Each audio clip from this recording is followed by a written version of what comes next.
Nice, well-blocked play, very nice job of running, broke a lot of tackles, and got the ball across the plane for a touchdown.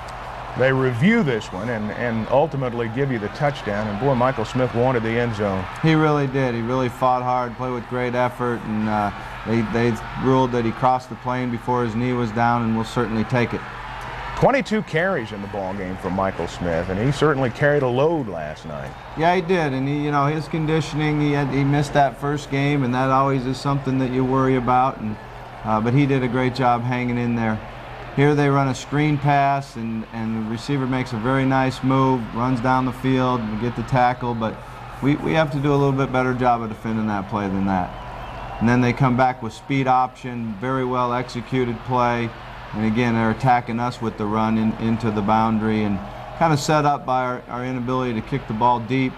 And then again they run the ball down inside the 10. Come back here and run a pass play.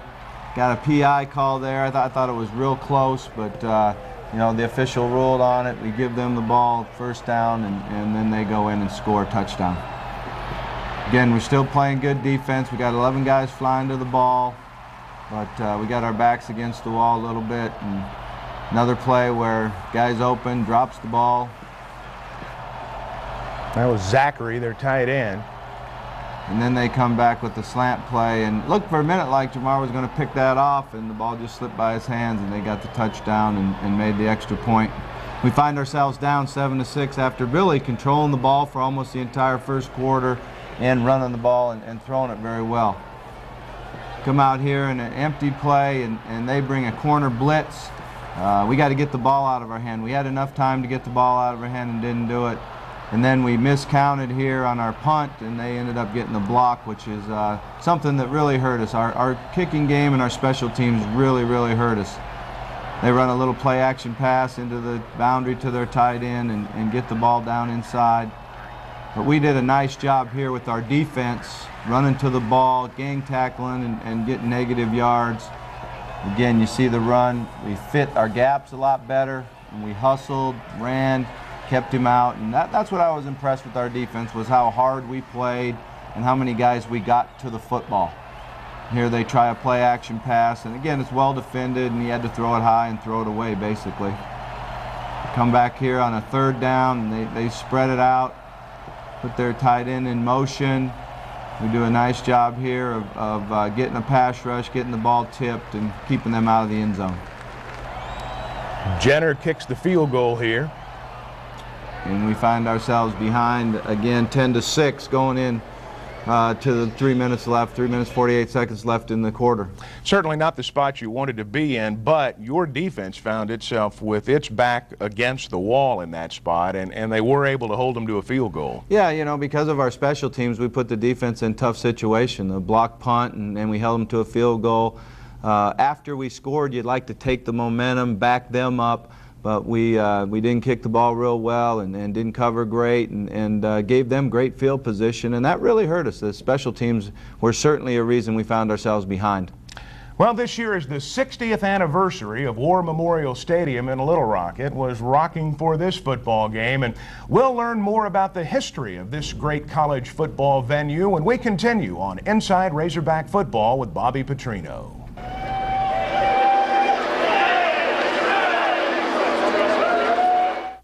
60 years of War Memorial Stadium, and for so many, she's provided a lifetime of memories.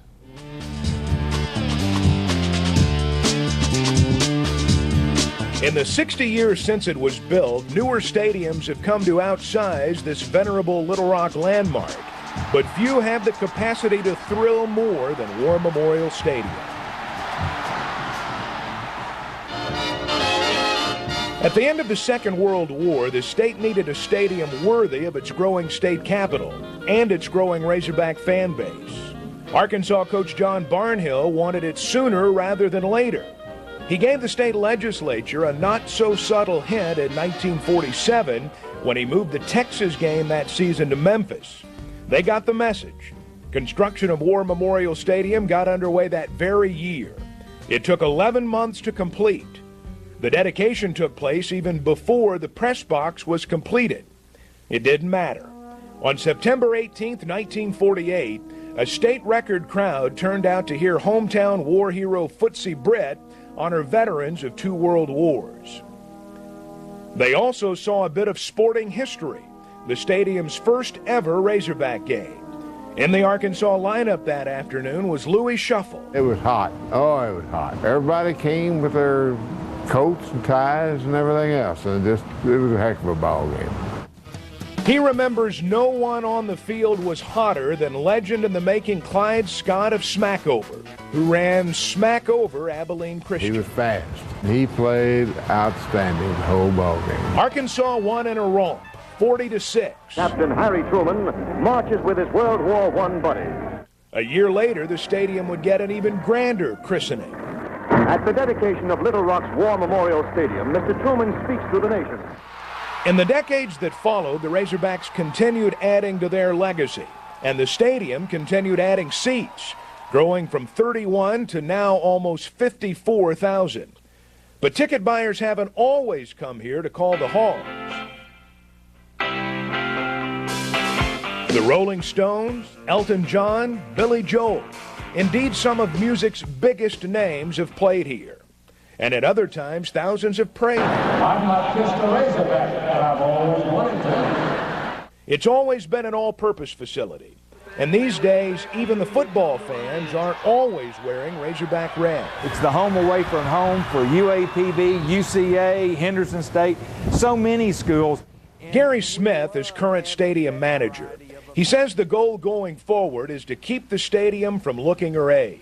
You can't do much of anything at this stadium today for less than $500,000. The cost of the ongoing makeover makes that original $2 million price tag look like a bargain. The Stadium Commission ensures that the upgrades keep coming, but it's unlikely they'll ever improve the atmosphere of a Razorback game day or the volume level that makes War Memorial, fan for fan, one of the loudest venues anywhere. I don't know what it is about the noise, about the sound here. I remember in 1979 being here for the Arkansas-Texas game. It was absolutely deafening. Stadium manager Charlie Staggs knows this place better than anyone. After 22 years on the job, he's convinced the noise level is more than just hog-wild enthusiasm. I think it's the way it's designed. I think this, when it bows in the middle, I mean, it goes in, sinks in the middle.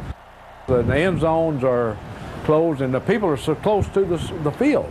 Here, you're just 10 yards from the field on the front row. This time of year, Staggs has a to-do list a mile long. But he says the foundation laid down here 6 decades ago still has a